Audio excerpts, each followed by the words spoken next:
One. Hey everybody, back with another video for week 13, talking about just the games that are happening on Sunday and Monday of this week. Already got a different video dedicated to the Thursday and Friday Thanksgiving football games.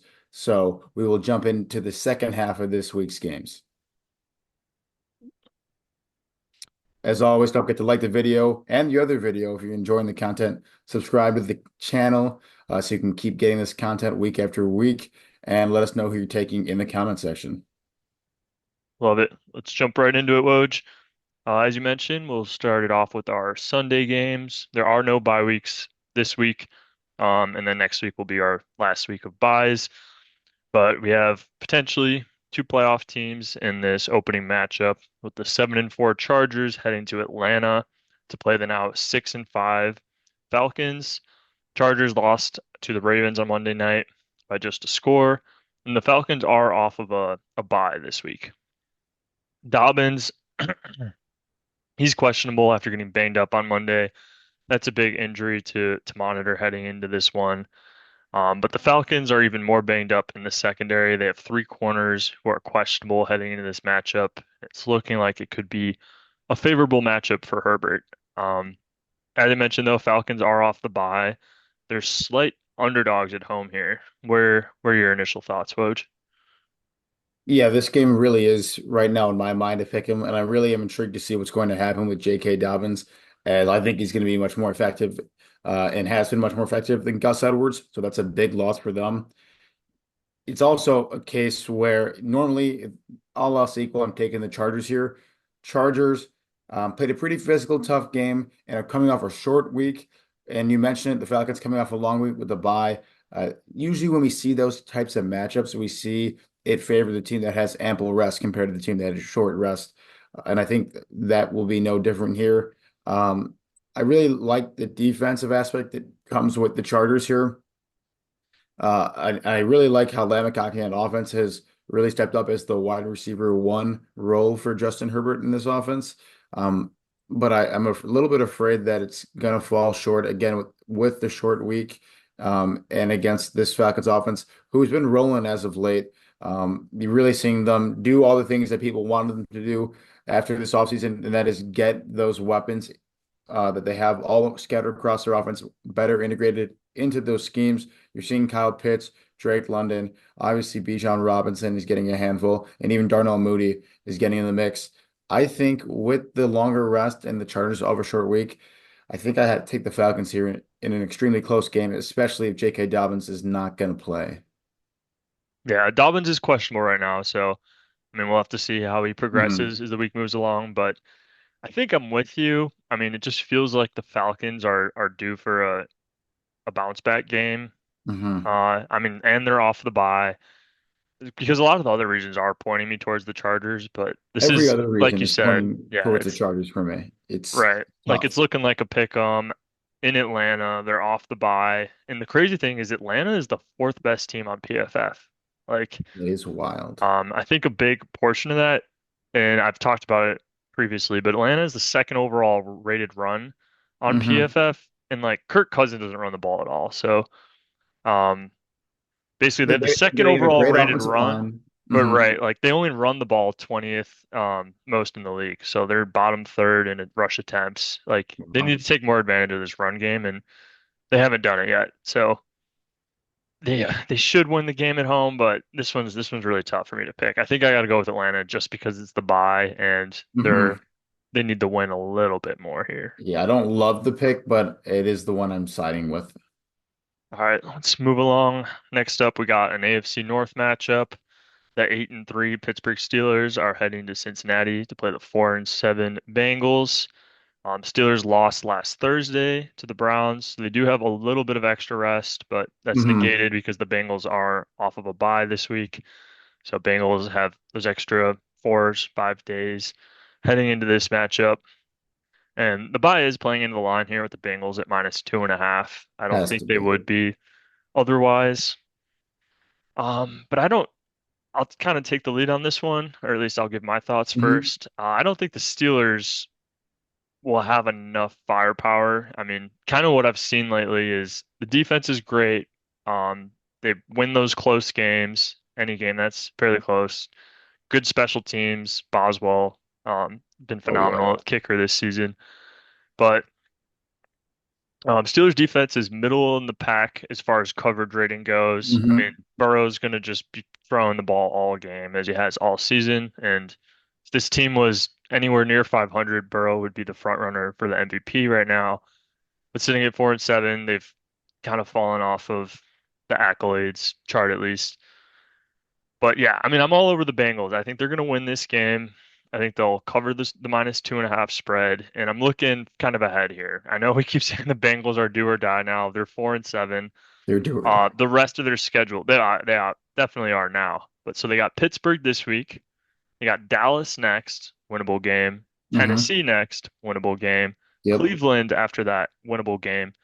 And then second to last week of the season, they're playing Denver, which is could be a huge playoff implication game. Yeah, it's big. And The then wild they card wrap it spot. up with one last game against the Steelers. So, I mean, outside of Denver and Pittsburgh, you get three very winnable games in the middle here. So you win this game, this team could get hot and catch some fire. Uh, Yeah, I'm with it. You took all yeah, the points I wanted to make. Took them right out of my mouth, especially that the Steelers defense has been legit all year long. That one weakness in their Achilles heel, if you even will call it that, has been their secondary, and that's what this Bengals team is going to try to exploit coming off a bye.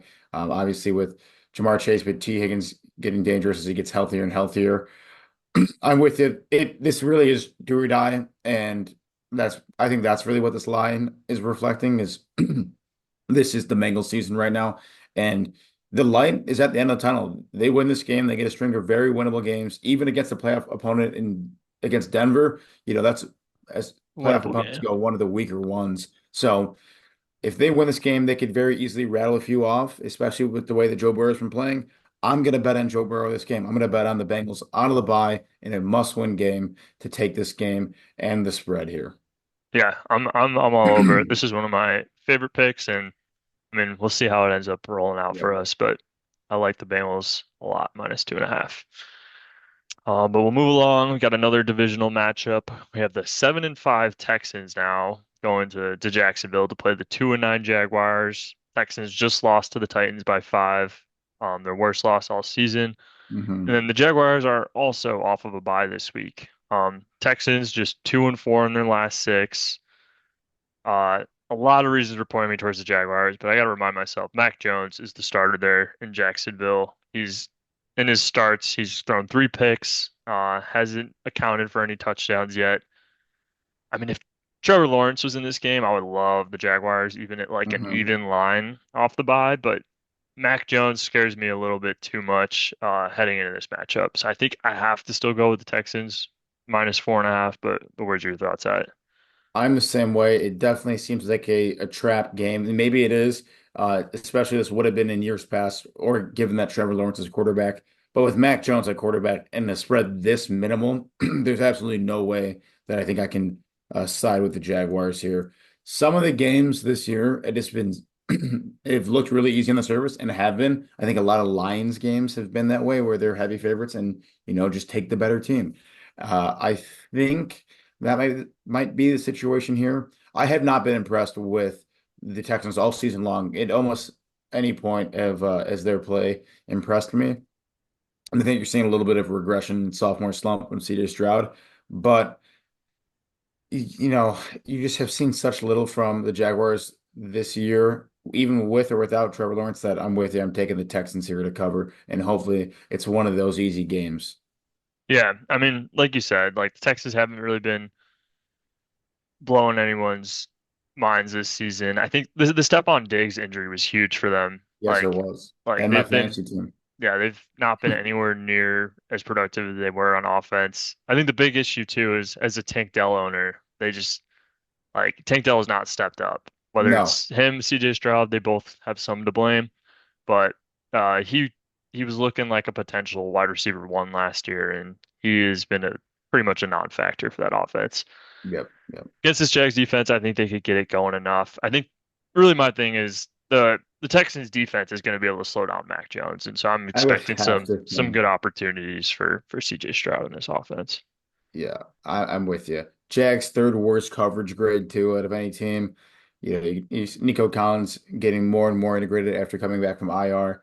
Maybe get some Tank Dell action.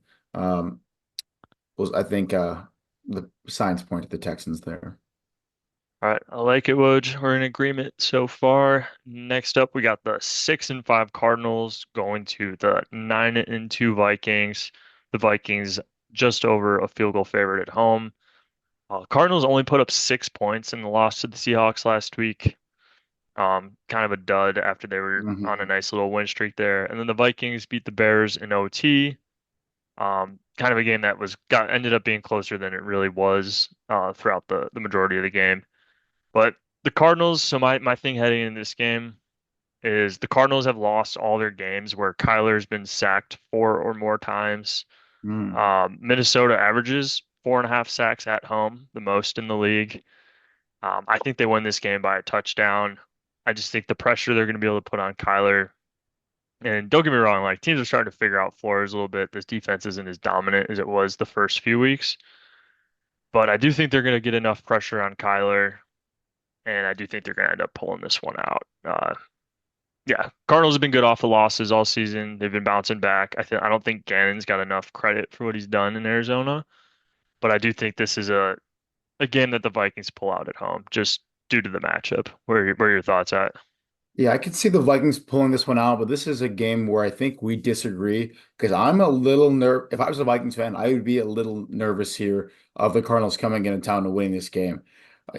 Obviously the home field advantage adjusted spread of this game implies a pretty tight game. And I think it's warranted, given where these teams have looked eyeball test wise. I don't think the Vikings are really shining as a 9-2 team lately, especially with that near loss to the Bears. I think the Cardinals at times have flashed a little bit better than 6-5, and at times they flashed worse, just like this week against Seattle. It's funny you mentioned pass rush, and I wonder how much of those 4 sacks at home the Vikings are getting is a product of their own pass rush, or they maybe the opponents they've hosted. Because I'm looking at PFF grade, and they have the fourth lowest pass rushing grade of any team. Um, One of the teams notably behind them in pass rush is the Cardinals, so not a lot of pass rush going on.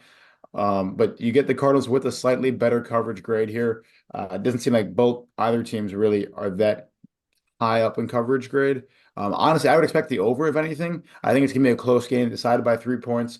I'm gonna side with the Vikings here because they have a lot more talent, especially on offense, and they seem to be humming with Sam Darnold there. But I think the Cardinals cover this 3.5 point spread, and I won't be shocked if they win this game.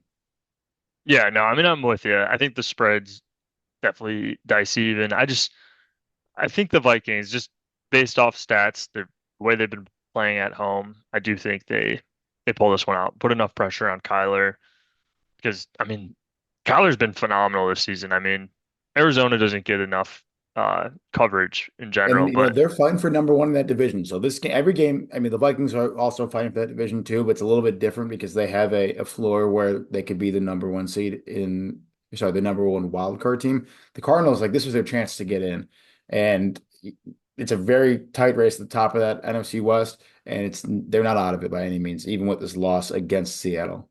yeah, no, I mean definitely not. They're still right there tied in first. But all right, we'll revisit this one next week. Hmm. Tougher read for myself as well, but. Moving along, we have the 5-7 Indianapolis Colts heading to New England to play the 3-9 Patriots. Colts just lost to the Lions by 18, and the Patriots lost to the Dolphins by 19. So those are two teams coming off of pretty substantial margins as far as losses go. Uh, but I'll say it, Anthony Richardson, he has not been the better quarterback up until this point in comparison to Drake May. Looking into a little bit further, Anthony Richardson has had some tough matchups though. In the games he has played, he hasn't had played a lot of poor defenses. Like the lowest rated defense he's played, according to PFF, is the Jets, who are Mm. somewhere in the 20s now, and that was the best game he's had of his career. So this will be the worst defense he's played this season. I'm really interested to see how Anthony Richardson performs because outside of that one game against the Jets, I think that's the only game he's thrown over a 50% completion. Uh, Wow. So yeah, I mean Drake May and some of the flasher on the Patriots kind of makes me want to lean towards them, but I think Anthony Richardson against a somewhat favorable matchup, and then just overall roster. I think the Colts have a better defense right now, more weapons. Um, I think I have to lean with the Colts, even though they are -2.5 on the road here. Yeah, this line made me scratch my head because it seems like the Colts are better than a 2.5 point road favorite or 5.5 point favorite straight up against the Patriots. What's interesting for me about the Colts as of late is they have not been getting the run game going with Jonathan Taylor, even despite how good of an O-line they had. Just to speak to it statistically as opposed to anecdotally, the Colts had the third best run blocking team in all of football according to PFF, which is no surprise. That's really been their MO, but they also simultaneously had the third lowest run grade. So it hasn't been the O-line's fault. It has been Jonathan Taylor and the running back room's fault for the lack of running production. And that was kind of surprising for me to see. I mentioned trap games a couple of games back, but this certainly smells like one, especially when I start to see a game that's a 2.5 point favorite. That always starts to get my ears perked up because it seems even easier just to get that field goal win. There's no reason for me to believe that the Patriots can compete with the Colts here, but I think I'm going to take them strictly because they're at home, and this line just seems really fishy to me. Um, if Anthony Richardson is going to complete half of his passes or less, and the run game's not going to get going for the Colts, then that's how the Patriots get their window of opportunity in this game here. Um, it's hard to bet against Jonathan Taylor, but he just hasn't been doing it as of late. And as of late, like the last few weeks, he started out pretty hot this year, but he's since slowed down. And I think for all those reasons, but especially because this line just doesn't seem to make sense to me, I'm going to take the Patriots begrudgingly. All right. I like a Woj, another Another revisit for next differentiating year. pick. I'll tell you, the trap games last year were hitting like crazy. The trap games this year are not. So, and Vegas is feeling it. Yeah, no, they're adjusting for sure. I'm just curious too, though. Like, I know it's a trap, but then how much money on the sh how much sharp money ends up going to the other side to where like, are they really losing? Well, yeah, that's actually a really good point. Yeah, I mean, yeah, something to look out. I feel like we should monitor a little bit closely next year. But moving along, we have the this is another one that feels trappy to me, but we have the 6-5 Seahawks. Without a They're doubt. going to New York to play the 3-8 Jets. Seahawks were the team that just beat the Cardinals by 10, and then the Jets are off of a bye week here. The big thing is Tim Boyle remains the starter for the Jets. Like, if Tim Boyle's the starter, I don't know how I could put money on the Jets, You but they're really? saying this is an even line. Um, I don't know. Just to me, this one has trap written all over it because I don't know how in my right mind I wouldn't side with the Seahawks here. They're tied with the Cardinals for the lead in the NFC West. Niners and Rams are only a game behind, so like all four of those teams definitely feel the heat. And when you're playing a 3-8 team, you almost like that's a must win. Like you can't drop games like Yeah, this. and yet that it might happen because this is definitely the trappiest game of the lineup. I'm seeing that Aaron Rodgers is should remain the quarterback. I'm going to assume that he's going to play on Sunday, and if he doesn't, I bet you this line moves. But I'm looking at DraftKings right now, and 85% of the money is on the Seahawks spread. Yeah, yeah, that's That's just when it's like you can't like that's just not how Vegas works. And even without knowing that, I think I'd be on the Jets just because it's so trappy. The Jets have a great defense here. We talk about it, but it's what they really do well is shut down opposing teams' wide receivers and smother teams with their great cornerback play. I think that, and I've been saying it for weeks now, Geno Smith like, is just on a turnover tear where he cannot stop throwing interceptions if and that's been against subpar lackluster secondaries. I would be afraid as a Seahawks fan of what's going to happen against the Jets here. I envision this game to be a Jets defense masterclass where they really put a lot of pressure on Geno, make him throw errant throws, take advantage of the turnover, and run the ball more importantly. Once they do get the ball on the offensive side and really not rely on Rodgers or whoever's playing quarterback. If you think back to the Seattle game when they played the Lions won that game. Jared Goff was perfect in terms of completions, but they won that game because they dominated the line of scrimmage and ran the ball down Seattle's throat. I would imagine the Jets try to do that same thing as you've seen Breece Hall tick up as of late and start to get some momentum. I think the Jets win this game. I think it's going to be because the defense and the run game, not because of the quarterback play. Yeah, I think that this is one where I side with the trap because it just you made some good points there. You kind of selling me a little bit on it, but yeah, like just from an outsider looking in, it's like how do you go against the Seahawks here? I do think Yeah, it's for a lot of tough. reasons, as you just mentioned, especially if we get Boyle in this game, but I like the under a lot. Yeah, 41 keep an and a eye on half that. seems Yep. a little bit Yeah. high. Yeah. Keep an eye on that quarterback play for sure. But yeah, where this Seahawks team struggles more so than the other positions on their defense is that run game. And so that's what the Jets are going to have to take advantage of. Yeah, no, I like it, Woj. You switched me to the Jets, at least. At least for Or now. yeah. All right, let's keep it moving. Got the 3-8 Titans head into Washington to play the now 7-5 Commanders. It's Titans just tough. beat the Texans in Will Levis's best game of his career, and the Commanders lost to the Cowboys in a game where, I mean, we were talking about it. Like, I didn't expect it to be the Cowboys, but this Commanders defense has been Man, rough. They're poorly rated. I mean, they're giving up just over 29 points per game in their last three. So, like, wow. yeah, the Commanders are definitely on fraud watch. I mean, don't get me wrong, they're exciting.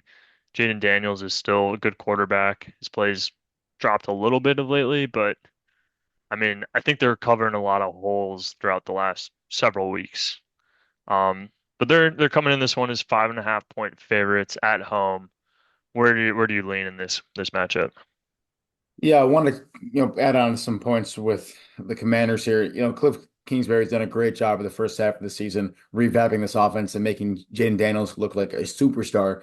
But even he did something very similar when he was in Arizona with Kyler Murray, where they dominated the first half of the season, offensively especially, and then teams started to figure them out. And that kind of seems like what's happening right now in Washington. I will say they definitely need to start winning ball games soon if they want to hold on to their playoff chances because it is dwindling with the incremental losses that they've been picking up. But you're seeing the Titans look a little bit better, obviously getting the win against the Texans, and I was impressed they were able to do so despite Will Levis continuing to give points to the opposing team in the form of pick sixes. Um, I think the Commanders really need to win this game, and I think they're going to win this game. But the Titans defense has been stingier than I think a lot of people expected.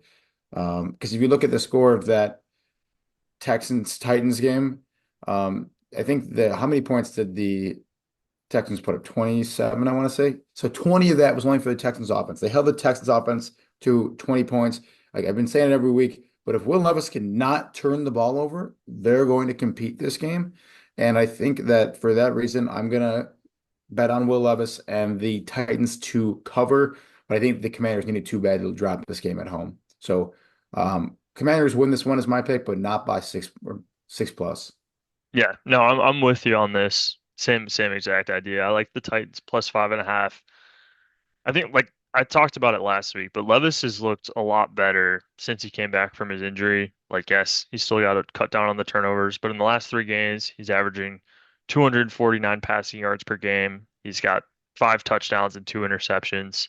So, right, like if he can cut down on Respectable. those interceptions, and I mean, going into this game, this is a favorable matchup. Cooper Rush just put up Yeah. 34 points and hit Dallas's season high for points scored. So, I mean, I think Tennessee will be able to put up enough points, and I'm with you. I think the defense is pretty underrated to where they could keep this one close.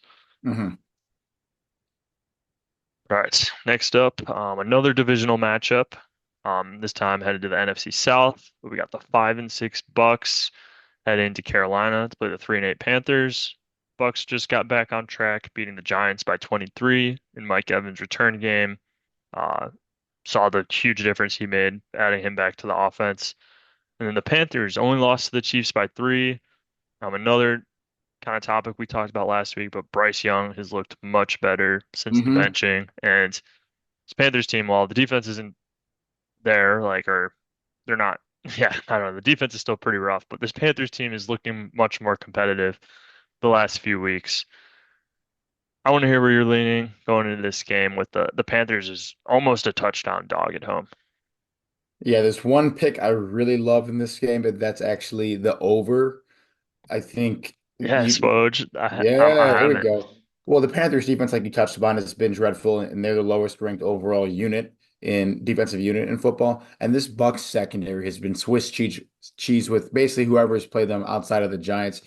Think back to the games against the Falcons. Kirk Cousins has not looked all that great this season in just about every game, except the ones he's played the Bucks in, and that's the when he threw for 500 plus yards, and I think about 400 the other game.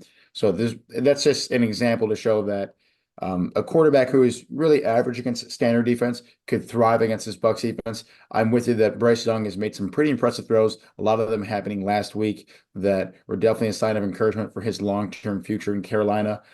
I do think the Bucks get this win. They're still only a game back of this division title in a as the Falcons have been faltering lately, and like we talked about earlier in this video, Falcons aren't even favored to win this game. So I know that the Bucks and Baker Mayfield just look solid, are going to take advantage of this game, and they're going to get this win. But given how well Bryce Young looked last week in that Panthers offense, I'm hesitant to take the spread here. My inclination is to side on the Bucks, but it's just hard. So I'm going to stay away from that.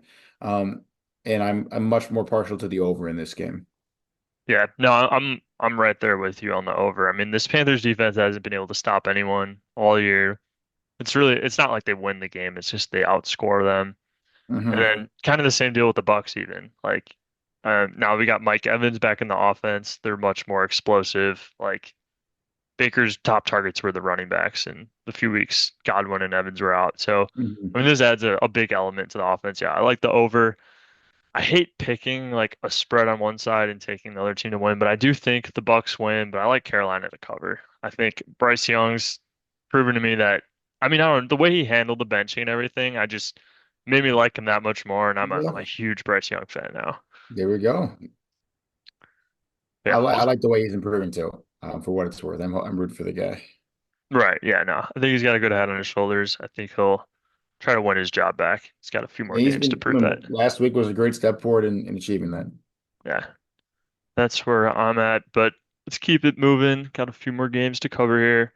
You have the 5-8 Rams going to New Orleans to play the 4-7 Saints. Rams just lost to the Eagles by 17 in a game that you called last week. And then the Eagles. Saints are off of a bye heading into this game. Both teams need this bad. I mean, they're on the outside looking in. Rams looking in a better position, just being a game out from uh, being or tied for their division. The Saints, though, they're only 2 games out. Like, I mean, this team could realistically It's get lucky crazy. and pull out that division. Like, I don't think the winner of that division is going to be more than a game over 500. So, I mean, you never know. Not that it's likely, but the Saints still have something to play for at 4-7. And they're a field goal underdog here at home. I want to hear your thoughts. Like, is there any reason you would side with the Saints here, or you? It's hard. It's hard. I want to because it feels like the right thing to do, but I just don't know if I can trust this Saints offense enough to hang with the Rams, who are clearly going to put up offensive points. You didn't see a ton of it against the Eagles, but that's what I called because the Eagles have the best secondary in football. Like, that was to be expected. What is seen from most defenses is that it's really, really hard to stop one, if not both, of the wide receiver duo in LA, that is Cooper Kupp and Puka Nacua there. The Saints have a bottom 10 coverage grade. So do the Rams, and they're actually even worse than the Saints. But the difference is the Saints don't have the same weapons on offense, certainly not at wide receiver. And you can even make the argument at running back that you would prefer Kyron over Kamara in some cases, depending on the offensive scheme. That I just don't believe I'm going to trust the Saints to keep up with the pace that the Rams offense is going to have. I think these you can make the same argument for both teams. They're still got their sights in the playoffs, although the Rams sights are a lot more realistic, I would say, than the Saints have. And at the end of the day, I think most of these teams are pretty equal, except for the fact that the Rams have two all-pro wide receivers and the Saints don't. So I'm on the Rams here, and I don't like it, but that's the way I'm going. I mean, I have the same exact thought process, really. It's like the Rams are going to be able to score in this game, like you talked about. Nakua, Cooper Cup, like Lattimore's gone now. Like this Saints defense isn't what it was. No. So the Rams are going to be able to score, and yes, while the Rams defense isn't there, the Saints offense is so one-dimensional that they'll be able to game plan enough to pull out the win regardless. Like, Um, stop MVS from running 50-yard deep bombs every play. Stop it like twice. It's gonna work. It's been working. And don't let Kamara go out of the backfield. And then you just gotta hope they stop using Taysom Hill as much as they do. Because for some reason, every time he has a huge game like he did last time he was out there, they like retract on his usage. And it just scratches my head and puzzles me every time. So we'll see Taysom Hill being the big X factor this game, how the Saints use him. I like it. I mean, they are off the bye, so you could expect Yeah. some Make some interesting stuff sneaky there. plays. Yeah, you never know. But all right, my favorite matchup of the Oh weekend, yeah. probably Oh everyone's yeah. favorite. We got the 9-2 Eagles heading to Baltimore to play the 8-4 Ravens. Eagles beat the Rams comfortably, as we just discussed, and then the Ravens beat the Chargers on Monday night, so they get slightly less rest heading into this matchup. But spread indicates even matchup on a neutral site. One big injury to talk about is Brandon Graham did tear his triceps in the last game. Mm. I mean, he's not as impactful as he used to be, but still in like a game that's won in the trenches against the Ravens, I think that'll be a big impact heading into this matchup. But these are the number two and number three overall teams in PFF. Baltimore with the number one offense and Philly with the number one defense. Like Yeah, this is what you absolutely. love to see this late in This the is a season. really tough game to pick. Yeah, how are you trying to slice this one in your mind? Oh man, I've gone back and forth in this game so many times. Part of it is that two teams couldn't be more opposite in terms of defensive, at least in coverage grade. Eagles number one in the league, and in coverage grade, and the Ravens actually put together a decent performance against the Chargers and are at 16. That's been the real plague of their defense. They just have let up so many big yardage plays. Um, advantage Eagles there clearly. You look at the run game here, the Eagles and Saquon Barkley, it really has they've almost been synonymous because Saquon has been that offense for the Eagles in the last few weeks, especially when you've had AJ Brown kind of coming back from injury and Devonta Smith out, facing up against the Ravens defense as number three in rush D. The way I think about this game, I'm going to keep going back and forth on it, is who's going to step up more because both teams are going to need their quarterbacks to step up. uh, Jalen Hurts is going to have to really lift the team on the shoulders this game. I don't think they're going to be able to rely on Saquon to the extent they have these last few games. So will Jalen Hurts and his wide receiving core, really dominated by AJ Brown, step up this game, or will it be Lamar Jackson against the best coverage graded team in all of football? I don't know if I'd like either one to happen, so it's hard for me to pick. I think because of the defense, I want to take the Eagles, but I also feel like they're due for a loss. They're sitting very pretty in their division right now, whereas the Ravens are still outside looking in for the AFC North there. This game is nearly impossible for me to take, and I think I'm going to take the underdog Eagles to cover. I can't even tell you who I think is going to win, but I just no matter what the spread was in this game, I think I had to take the underdog because I like both teams so much for very different reasons. Yeah, no, I mean you make a good point there. Like you said, Eagles great secondary. Like when I'm thinking about this matchup, like I don't know, when I think about the Ravens, I still think run game. I still think ground and pound team with Lamar, with Derrick Henry, Yep. and so like Philly stops the run better than anyone, but I mean it's not an Achilles heel, but they're slightly worse in stopping the run. Baltimore, number one run offense in PFF and number five in the league in attempts. Hmm. I think Baltimore could potentially control this game on the ground, Fair. but at the Very same fair. time, I do think You're the convincing me now. Eagles, I do think the Eagles are a little bit more multi-dimensional on offense though, whereas like yeah, like where maybe they could take more advantage of the Baltimore's weaker secondary. So it's tough. I think kind of to your reason too though, Eagles sitting pretty, winning a lot of games lately. I think the Ravens just at home, I think they need this one a little bit more. I mean, Yeah, that's I not why I'm agree. taking them, but I mean, it definitely could play a part in it. I think Yeah, I'm siding more on the run game here. I'm I like that. trusting the run. Trust in the run game. I like that too. That matters a lot. And you know what? The problem is you had this great run defense in Baltimore. There's been no reason not to trust in this run game behind this Eagles offensive line and what Saquon Barkley has been doing. So it's hard to just be like, well, the Ravens run game because the Eagles have the third best run graded I offense in know. football. And so it's not like they were too shabby either. They actually have a better run blocking grade. So it's really tough here. And I just I actually think the Eagles are a little bit more one-dimensional in the passing game. Like I think they really feed the ball to AJ Brown and everyone else is kind of an afterthought. And I don't think you see that quite as much that element with the Ravens. I'm saying I'm going to stick with the Eagles, but I might go back and forth. I really like the defense in Saquon Barkley and AJ Brown against this secondary in Baltimore that's been really suspect all year. I like a Woj. We'll revisit that one. Yeah, no one loses in that matchup. It's a great game. Yeah. All right, two games left. Just a couple minutes here, but we got our Sunday night football matchup. Um, Probably going into the season, they thought this one was going to be an Oh yeah, they insane thought they Sunday night cooked with football. this one. Yeah, but we do have the Niners coming in at 5-6. They're going to Buffalo, who's now 9-2. Niners lost to the Packers by 4 touchdowns last time out, and the Bills on top of that are off of a bye week heading into this game. Check the weather. The winter Oh, storm expected for winners, this game. Over lots of half a foot wind. of stone, or over half a foot of snow, and yeah, a lot of wind. I mean, I don't know. Is it time to give up on the Niners? Like, I could never imagine them finishing this season below 500. Yeah, I couldn't either. I think just when it's time to give up on the Niners, it's time to take them on the spread here. It's hard to me to see Buffalo with Josh Allen as MVP favorite drop this game. And I think in a normal weather condition, they wouldn't. And I still don't think they will. But this game is going to be closer than it probably otherwise would be. I think because of that weather, because of the snow, because of the wind, you can't play the same type of football that you would normally play. I think that favors the Niners is, with the snow and wind, you kind of have you're forced to run the ball more. I think that's a little bit more comfortable for the Niners.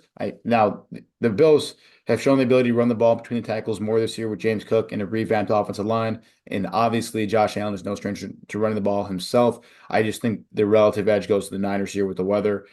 Um, I think just when everyone's so down on them, it's a perfect time to take them on the spread here, as they're still a highly graded PFF team.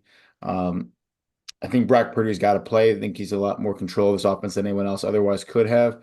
But I think I'm going to take the Niners spread. But by all means, the Bills should and will win this game. I like it, yeah. I mean, I gotta side with the Bills just from what I've seen, but you're probably right.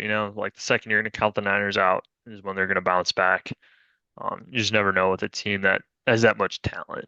Yep. Another thing, I had just double checked it, but this total at 44.5, like, I mean, given the weather, these are two good offenses, so it's tough, but I do like the under given the Yeah, the and weather. the Niners offense certainly has not been chugging along like it used to be. So I'm kind of with you given the weather. Yeah. So that's a extra play there. But all right, we'll wrap it up with our Monday night game. We have the 3-8 Browns. They're going to Denver to play the 7-5 Broncos. Browns won the previous Thursday night, so they get a little bit of extra time heading in this one while the Broncos beat the Raiders by 10. Um, just looking at this game, Bo Nix, take away the first 2 games of the year, Bo Nix could be rookie of the year easily. He's well in the race now. He's just behind Jane Daniels. I'm monitoring it like every day. I really want him Yeah, to win. yeah. I mean, we'll see. I mean, it's tough, but yeah, we'll see how Jameis does against this top five Denver defense. Um, but yeah, a lot of momentum on that Broncos side. What are your thoughts with them Yeah, as it's 5.5 point 5.5's a favorites? lot for a rookie quarterback like Bo Nix. But he has cooked defenses with below average and even solid secondaries. Browns have the second worst um, coverage unit in all of football. Where their strength really lies is their run defense and their pass rush.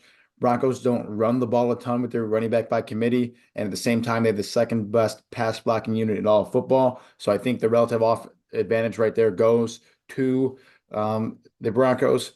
And you look at the Browns, they have not gotten a lot of run game going with either Jerome Ford or Nick Chubb in his as resurgence here against one of the best secondaries in all football in the Broncos. I think the Browns offense is really going to struggle. If you don't see that same struggle with Bo Nix, who's been cooking lately with Courtland Sutton, I think the Broncos win here and cover. I'm with you. I mean, I don't trust Jameis to light it up against a